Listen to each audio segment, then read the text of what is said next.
DA news plus के खास कार्यक्रम चर्चा है में आप सभी का एक बार फिर स्वागत है। मैं बलबीर भारज आज आपको बताने जा रहा हूं उन बड़ी खबरों के बारे में जो आपके लिए जानना महत्वपूर्ण है, और वह बड़ी खबर है कोरोना को लेकर, जिसने एक बार फिर देश को चिंता में डाल दिया है, दुनिया को चिंता में डाल दिया है। दरअसल कोरोना ने एक बार फिर अपने पैर पसारने शुरू कर दिए हैं, जिसकी वजह से पूरी दुनिया फिर से चिंता में आ गई है।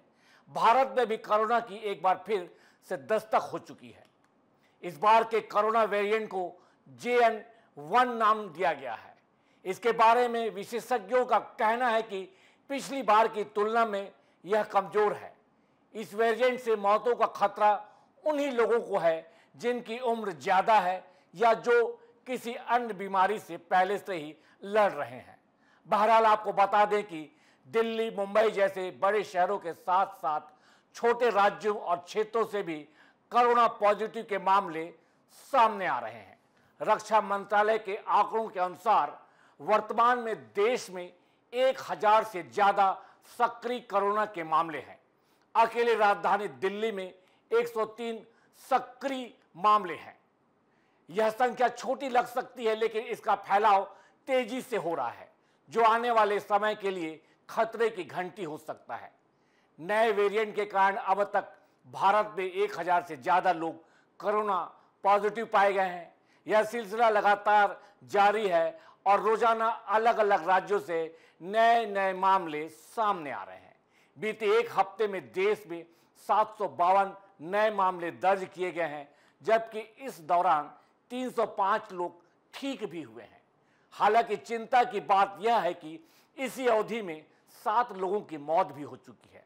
मरने वालों में महाराष्ट्र के 4, केरल के 2 और कर्नाटक का 1 मरीज शामिल है।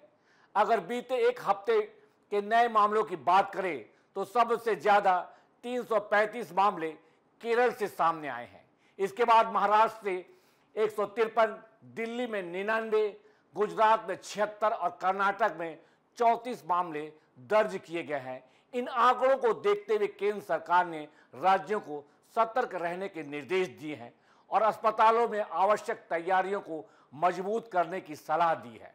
पिछली बार की तरह इस बार भी इसके केंद्र के रूप में चीन का नाम सामने आ रहा है। लेकिन चिंता की बात यह है कि चीन एक बार फिर कोरोना से जुड़े आंकड़ों में पारदर्शिता नहीं बरत रहा है। इसके वैश्विक स्तर पर भ्रम की स्थिति बनी हुई है। विश्व स्वास्थ्य संगठन सहित कई एजेंसियों ने इस बात पर चिंता जताई है कि अगर समय रहते सटीक आंकड़े और जानकारी साझा नहीं की गई तो स्थिति फिर से बेकाबू हो सकती है। राज्यवार कोरोना की स्थिति की बात करें तो केरल में सबसे ज्यादा 403 मामले दर्ज किए गए हैं। इसके बाद मुंबई में 209 और दिल्ली में 104 मामले दर्ज आए हैं। गुजरात में 83, कर्नाटक में 47, उत्तर प्रदेश में 15 और पश्चिम बंगाल में 12 मामले दर्ज किए गए हैं। यहां हम आपको बता दें कि छत्तीसगढ़ में भी एक मामले की बात सामने आई थी, लेकिन बाद में डॉक्टरों ने उसे नकार दिया है।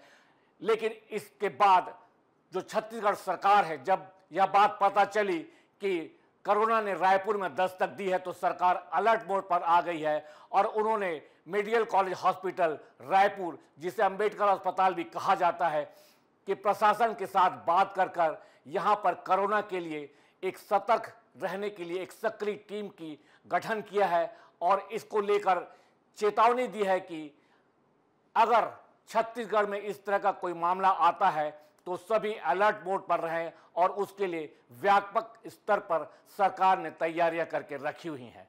आपको बता दें कि पश्चिम बंगाल में 19 मई तक सिर्फ 1 सक्रिय मामला था, लेकिन अब यह संख्या बढ़कर 11 हो गई है। स्वास्थ्य विभाग के अनुसार इन नए मामलों से अधिकतर कोलकाता और उसके आसपास के उपनगरों से आए हैं। मरीजों का इलाज सरकारी और निजी अस्पतालों में किया जा रहा है और इनमें से ज्यादातर को सांस से संबंधित समस्याएं हैं। लॉकडाउन की चर्चा और हकीकत के बारे में सोशल मीडिया पर अगर हम बात करें तो सोशल मीडिया पर लॉकडाउन को लेकर भी एक बार फिर चर्चाएं तेज हो गई हैं। कई लोग आशंका जता रहे हैं कि सरकार जल्द ही लॉकडाउन लागू कर सकती है, लेकिन लॉकडाउन कोई सामान्य फैसला नहीं होता।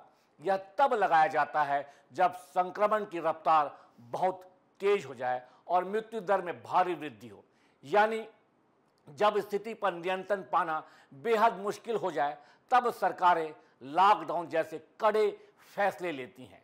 सरकार की रणनीति यह होती है कि पहले चरण में कुछ हल्की पाबंदियां लगाई जाएं, जैसे मास्क पहनने की अनिवार्यता, सोशल डिस्टेंसिंग, सार्वजनिक आयोजनों पर रोक और कंटेनमेंट जोन की व्यवस्था।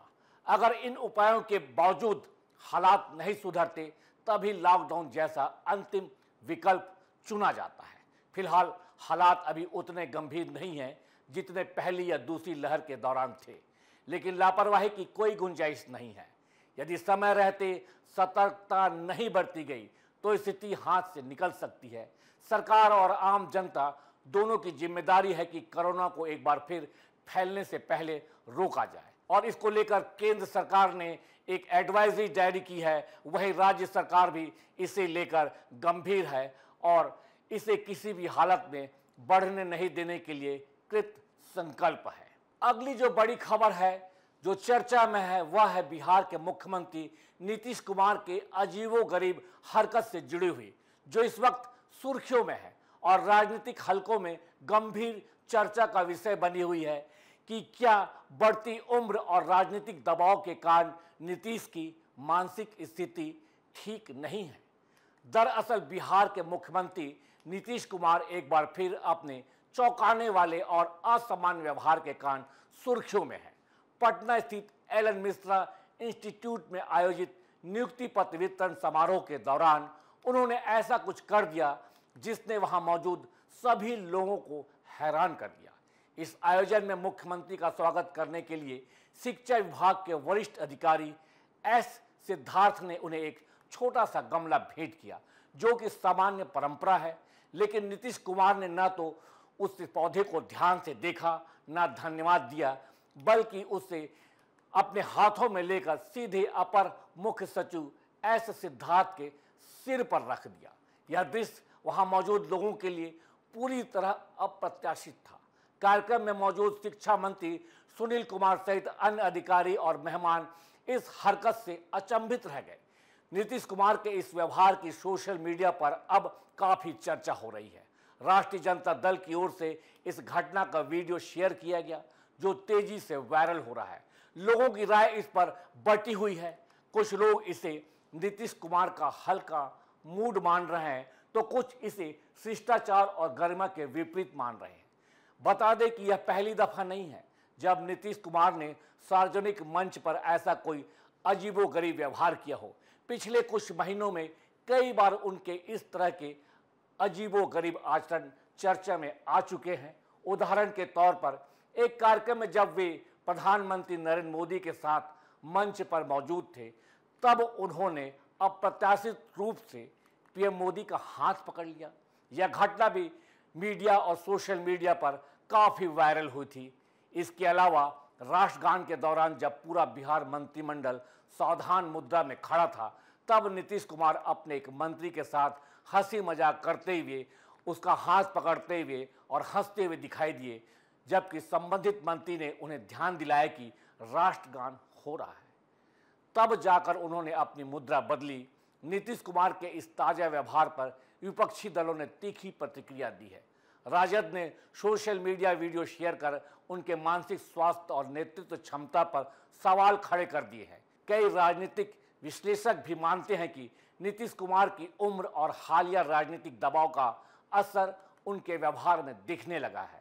हालांकि उनके समर्थक इसे केवल एक हल्के मूड की प्रतिक्रिया बता रहे हैं। यह घटना उस वक्त भी सामने आई जब बिहार में सियासी माहौल गर्म था। केंद्र और राज्य के बीच विभिन्न योजनाओं के क्रियान्वयन को लेकर लगातार खींचतान चल रही थी।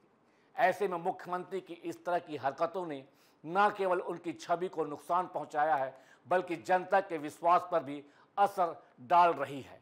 चलिए जानते हैं इस पर क्या कहती है राजनीति। नीतीश कुमार लंबे समय से बिहार की राजनीति का बड़ा चेहरा रहे हैं। वे एक समय विकास पुरुष के रूप में देखे जाते थे, लेकिन हाल के वर्षों में उनके निर्णय और व्यवहार कई बार विवादों में रहे। दल बदलना, गठबंधन में बार बार बदलाव करना और सार्वजनिक मंच पर असामान्य व्यवहार अब उनके राजनीतिक जीवन का हिस्सा बनता जा रहा है। राजनीतिक विशेषज्ञों का मानना है कि नीतीश कुमार की हालिया हरकतें इस ओर इशारा कर रही हैं कि या तो वे अत्यधिक दबाव में हैं या फिर उन्हें अपने आसपास की स्थिति की गंभीरता का आभास नहीं हो रहा। दोनों ही स्थितियों में यह राज्य के शासन और प्रशासन के लिए चिंता का विषय बन सकती है। शासन प्रशासन में जिम्मेदार पद को निभाने के लिए जो सामान्य कानून है वह यह कहता है कि व्यक्ति की मानसिक स्थिति संतुलित यानी ठीक होनी चाहिए। यदि व्यक्ति की मानसिक स्थिति ठीक नहीं है तो ऐसा व्यक्ति किसी जिम्मेदार पद को वर्ण नहीं कर सकता। इस लिहाज से देखा जाए तो यदि नीतीश कुमार बीमार हैं तो आने वाले दिनों में यह बिहार में भाजपा जैसी पार्टी के लिए राजनीतिक संकट खड़ा कर सकता है, क्योंकि बिहार में भाजपा और नीतीश की पार्टी जदयू का गठबंधन है। इस कड़ी में जो अगली बड़ी खबर है वह है प्रधानमंत्री नरेंद्र मोदी के गुजरात दौरे को लेकर। दरअसल पीएम मोदी आज गुजरात के दाहोद के दौरे पर रहे। इस दौरान पीएम मोदी ने लगभग 24,000 करोड़ रुपए की लागत वाली कई महत्वपूर्ण विकास परियोजनाओं का शिलान्यास और उद्घाटन किया। इस अवसर पर उन्होंने वेरावल और अहमदाबाद के बीच वंदे भारत एक्सप्रेस तथा वलसाड़ और दाहोद के बीच एक नई एक्सप्रेस ट्रेन को हरी झंडी दिखाई। जनसभा को संबोधित करते हुए पीएम मोदी ने कहा कि यह विकास कार्य गुजरात और देश के भविष्य के लिए एक नई दिशा तय करेंगे। इस दौरान पीएम मोदी ने अपनी पहली बार प्रधानमंत्री बनने की 11वीं वर्षगांठ का भी उल्लेख किया और कहा कि 26 मई 2014 को उन्होंने पहली बार प्रधानमंत्री पद की शपथ ली थी और तब से लगातार देश सेवा में लगे हैं। उन्होंने आगे कहा कि सबसे पहले गुजरात की जनता ने आशीर्वाद दिया, फिर पूरे देश ने उन्हें प्रधानमंत्री पद की जिम्मेदारी सौंपी। अपने भाषण में पीएम मोदी ने ऑपरेशन सिंदूर का भी विशेष रूप से जिक्र किया। उन्होंने बताया कि यह सिर्फ एक सैन्य अभियान नहीं था, बल्कि यह भारत की संस्कृति, भावनाओं, हमारी बहनों के सम्मान की रक्षा का प्रतीक था। उन्होंने कहा कि जम्मू कश्मीर के पहलगाम में हुए आतंकी हमले के बाद भारत चुप नहीं बैठ सकता था। उन्होंने तीनों सेनाओं को खुली छूट दी और भारतीय जवानों ने सीमा पार जाकर 9 आतंकी ठिकानों को ध्वस्त कर दिया। इस जवाबी कार्रवाई से यह साबित हुआ कि भारत अब आतंकवाद का मुंहतोड़ जवाब देने में सक्षम है। पीएम मोदी ने पाकिस्तान का नाम लिए बिना कहा कि विभाजन के बाद जो देश बना उसका एक ही उद्देश्य रहा, भारत से दुश्मनी और निभाना। वहीं भारत का एकमात्र लक्ष्य रहा विकसित राष्ट्र बनना। भारत गरीबी हटाने, अर्थव्यवस्था को मजबूत करने और सेना को सशक्त करने के लिए निरंतर प्रयासरत है। उन्होंने देश के आत्मनिर्भर बनने की दिशा में हो रहे कार्यों का भी प्रकाश डाला। पीएम मोदी ने बताया कि आज भारत मैन्युफैक्चरिंग में अग्रणी बन रहा है। अब हम स्मार्टफोन, खिलौने, दवाइयाँ, गाड़ियाँ, सेना के उपकरण और यहाँ तक कि रेल व मेट्रो से जुड़ी तकनीक भी खुद बना रहे हैं और विश्व को निर्यात भी कर रहे हैं। उन्होंने गर्व से बताया कि दाहोद में बनी इलेक्ट्रिक लोकोमोटिव फैक्ट्री इसका सजीव उदाहरण है। 3 साल पहले जिस फैक्ट्री का शिलान्यास हुआ था, आज वहां से पहला लोकोमोटिव तैयार होकर निकल चुका है।